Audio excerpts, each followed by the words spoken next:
La musique de la guerre des étoiles dans un musée consacré à la guerre de 1870 et à l'annexion allemande, c'est fait. C'était le samedi 21 mai à l'occasion de la Nuit européenne des musées, nous sommes à Gravelotte. À cette occasion, et dans le cadre du programme La classe et l'œuvre, 2 collèges ont participé à leur façon à l'animation de la soirée. Tout d'abord, les élèves de l'orchestre du collège Jules Ferry de Voipy, ici en pleine représentation, et puis ceux de 3e du collège de Romba. Ces derniers ont réalisé avec leur professeur d'art plastique Laurent Césaroni 2 installations artistiques, l'une en infographie et l'autre en origami. Explication du projet. En fait, l'année dernière, en juin, on a visité ce musée quand on était en classe de 4e. Nous sommes revenus en novembre pour le revisiter à nouveau. Et donc on a fait des séances d'infographie pour retoucher des images, on a fait des origamis pour rendre hommage à Sadako Sasaki. Nous avons travaillé pendant à peu près 3 mois sur ce projet. On a réalisé l'infographie, donc en premier temps on a choisi les supports, qui sont des supports ici à Gravelotte. On les a choisis, après on les a remodifiés avec un logiciel qui s'appelle GIMP, donc on les a modifiés, on les a floutés, agrandis, on les a mis en couleur. Et après on est venu ici les installer à Gravelotte avec une mise en scène encore particulière, avec des tableaux contemporains et d'un côté l'infographie donc du 21e siècle, donc 2 époques différentes.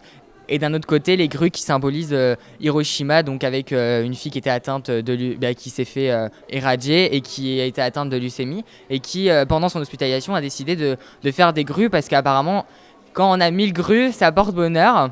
Alors, est-ce que c'est vrai ou pas? Et donc, nous, on a réalisé un projet là-dessus. Et il avait mis des origamis à côté des statues en bronze qui représentaient la terreur, tandis que les grues représentaient la paix.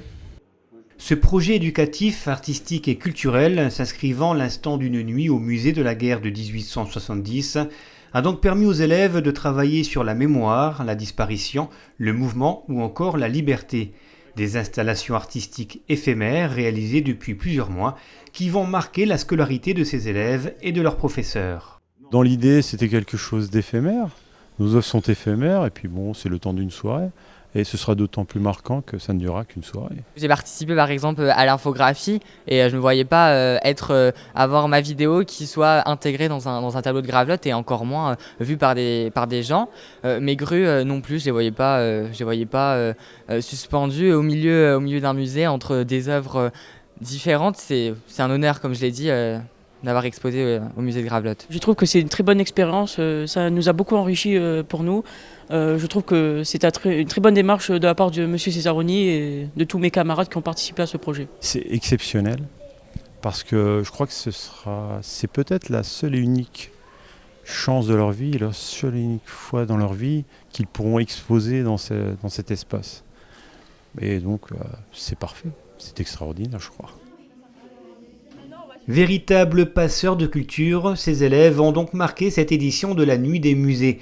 Marie-Louise Kunz, conseillère départementale de la Moselle, s'est félicitée de ce partenariat entre le ministère de la Culture, l'Éducation nationale et le Conseil départemental de la Moselle, propriétaire du musée.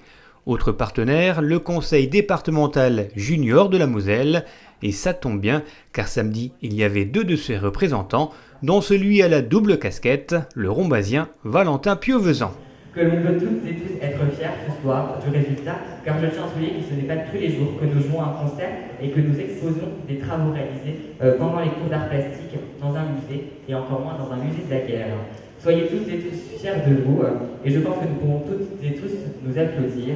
Je vous souhaite de passer une excellente soirée et de contempler le travail effectué. Merci. Quand mon but fondamental, si on pourrait dire ça, c'est de représenter la jeunesse. Et aujourd'hui, on est quand même au cœur de cette nuit des musées ici à Gravelotte. Donc je pense que c'était important pour moi déjà de venir ici et de représenter d'une partie la cité scolaire Jules d'Aubier et de l'autre le collège de Voipy qui a fait aussi un concert, parce qu'un concert, c'est pas tous les jours qu'on fait aussi un concert au cœur même d'un musée et surtout au musée de la guerre. Donc je pense que c'est important pour moi de venir et de la représenter, cette jeunesse. Un mot pour terminer sur ce musée de la guerre de 1870 et de l'annexion allemande, ouvert en 2014. Il est le seul musée européen à se consacrer pleinement à cette période.